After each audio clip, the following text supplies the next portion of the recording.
हाय, hello, good morning सगळ्यांना. नमस्ते, जय भीम. मी सीमा. स्वागत आहे आपल्या सगळ्यांचं किचन सवंगडी आणि मी या चॅनलमध्ये.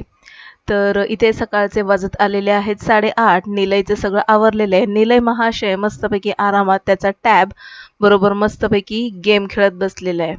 त्याला त्याचा टॅब असला ना की बाकी दुसरं त्याला काहीच नको असतं. मग तो त्याच्या टॅबमध्ये पूर्णपणे मग्न असतो. बऱ्याचदा त्याचे गेम खेळतो, सोबतच त्याचे जे ऑनलाईन अभ्यासाचे जे व्हिडिओ असतात ते देखील बघत असतो. तर जास्तीत जास्त गेममध्येच त्याचा वेळ जातो. तर त्याचं सगळं आवरून झालं होतं आणि इथे आता माझं थोडंसं झाडून मारायचं बाकी होतं, तर ते सगळं झाडून मारून घेतलं मी. किचनमध्ये आले आणि काल मी जे इडलीचं बॅटर भिजत घातलं होतं, बॅटर तयार करून ठेवलं होतं. तर हे बॅटर बघा इतकं फर्मंट झालंय आणि खाली गेलेलं आहे. नशीब मी खाली ताट ठेवलं होतं. लास्ट टाइम मी जेव्हा असं भिजत घातलं होतं ना, तर खाली याच्या ताट ठेवलं नव्हतं आणि पूर्ण पीठ ना खाली भरपूर असं सांडलं होतं. तर म्हटलं यावेळेस असं नाही करायचं. यावेळेस मी ताट ठेवलं. मला माहिती नव्हतं की हे ओव्हरफ्लो होईल म्हणून, पण तरी देखील ते थोडंफार खाली गेलंच. पण बरं झालं मी याच्या खाली ताट ठेवलं.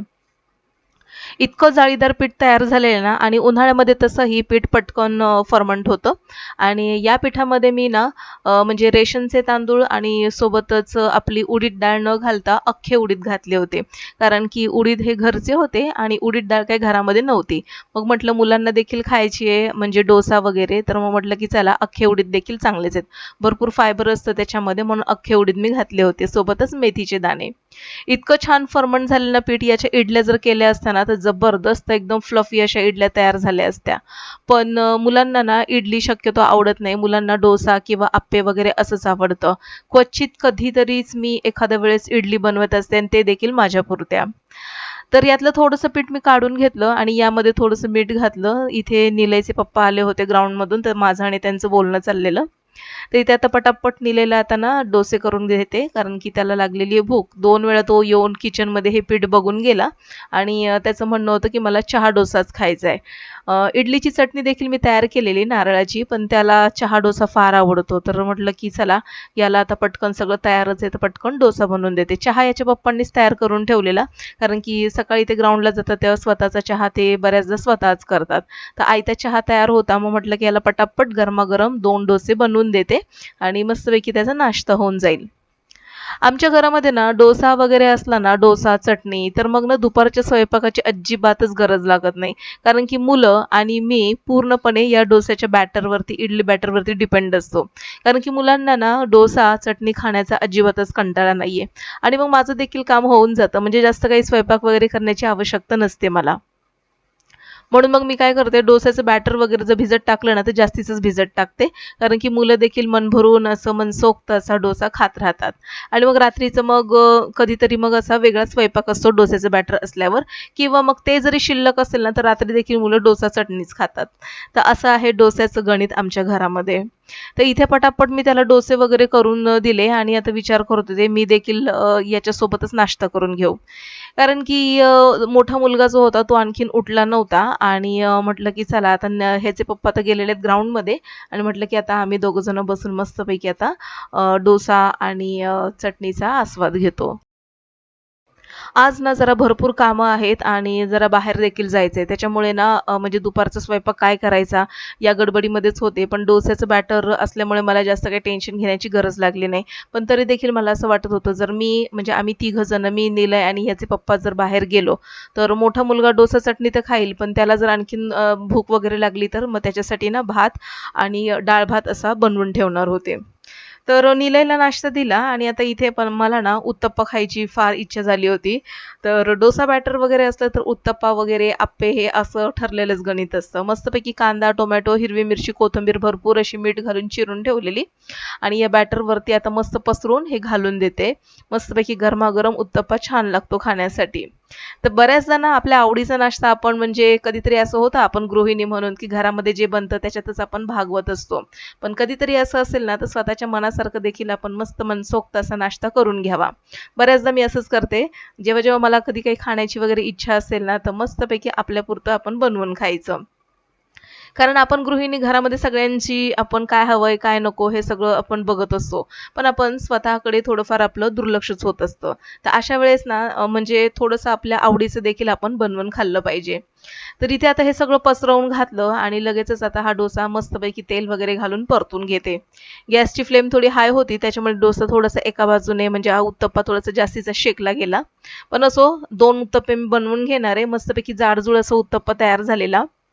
हॉटेलमधले उत्तप्पे मस्तपैकी असे एकदम फ्लफी असतात. हा देखील मग छान असा फ्लफीच झालेला आहे. आता हा काढून घेते आणि मस्तपैकी गरमागरम आणखीन एक उत्तप्पा बनवून नाश्ता करून घेते.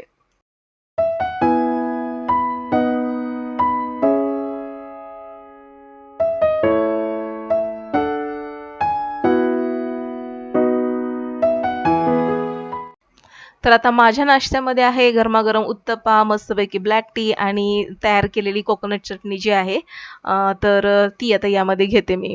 तर माझं एक कुकिंगचं चॅनल होतं आणि त्याच्यामध्ये मी ना नारळाची चटणी कशाप्रकारे करते इडली किंवा डोस्याबरोबर खाण्यासाठी ती मी तयार केलेली. आणि तो जो शॉट होता तो इतका व्हायरल झाला ना आणि बऱ्याच जणांच्या अशा हेट कमेंट्स होत्या, की याला काही इडली चटणी म्हणतात का? किंवा डोसा चटणी म्हणतात का?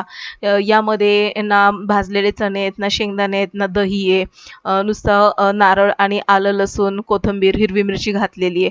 तर बऱ्याच जणांचे हसण्याचे इमोजी देखील होते. पण तरी देखील हेच थोडंसं वेगळेपण माझ्या चटणीमध्ये होतं आणि म्हणूनच मला असं वाटतं, की माझा तो व्हिडिओ आणि तो शॉर्ट जो आहे तो भरपूर व्हायरल झाला. छान असा नाश्ता करून घेते मी. मस्तपैकी मनसोक्त पोटभर असा नाश्ता केला आणि इथे ना यांनी म्हणजे बस स्टॉपच्या इथे ना एक कांद्याचा ट्रक होता. तर त्यांना मी सांगितलेलं कांदे संपलेत, कांदे आणून द्या. थोडेफार होते, तर त्यांना म्हटलं आणखीन थोडे आणून द्या. कारण की गावी गेल्यानंतर ना मग अशा वजनदार वस्तू मला मार्केटमधून घ्यायला फार जड जातं. आता इथे माझ्याकडे काही स्कूटी वगैरे नाहीये आणि स्कूटी मला चालवता पण येत नाही. त्याच्यामुळे ना एकट्याने असं इतकं वजन आणणं मला थोडंफार जडच जातं. आणि आणून मी साधारणपणे 2 ते 5 किलोभर इतके कांदे आणू शकते. पण आता कसं आहे ना, कांदे थोडेसे स्वस्त झालेत म्हणून ह्यांना म्हटलं घेऊन या. तर आज हे गेले होते आणि येताना यांनी 10 किलोची ही कांद्याची गोणी आणली.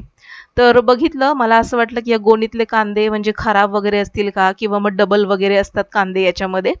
तर सगळे कांदे मी चेक करत होते आणि सगळे कांदे इतके छान निघाले ना, एकही डबल कांदा नव्हता किंवा एकही ओला कांदा नव्हता याच्यामध्ये. असे कांदे असले ना, की बरं वाटतं. तर गेल्या बाजारामध्ये मी 1 किलो लसूण घेतला होता आणि यावेळेस यांनी मला 10 किलो कांदे घेऊन दिलेले आहेत. तर आता हे सगळं भरून घेते कारण की ही जी गोणी अशीच राहिली ना पसारा दिसतो उगाचच आणि कांदे भरत असताना एक काळजी घ्यायची कारण की कांदे भरत असताना कांद्याची टरफल आहे ना लूज झालेली टरफल काढून घ्यायची. म्हणजे मग सुका कचरा जो असतो कांद्याचा तो जास्त इकडे-तिकडे पसरत नाही. आणि या कांद्याच्या ट्रॉलीमध्ये ना खाली एक छोटासा पेपर अंथरायचा म्हणजे कांद्याचा कचरा ना ट्रॉलीतून खाली असा गळत नाही. तर सगळे कांदे भरल्यानंतर ना ट्रॉलीतून भरपूर कचरा खाली पडला होता. तर आता तो ना व्यवस्थित मी झाडून घेते आणि सकाळीच मी व्यवस्थित झाडून लादी वगैरे पुसून घेतलेली, पण पुन्हा हा कांद्याचा कचरा झाला. तर आता हे सगळं आवरून घेते.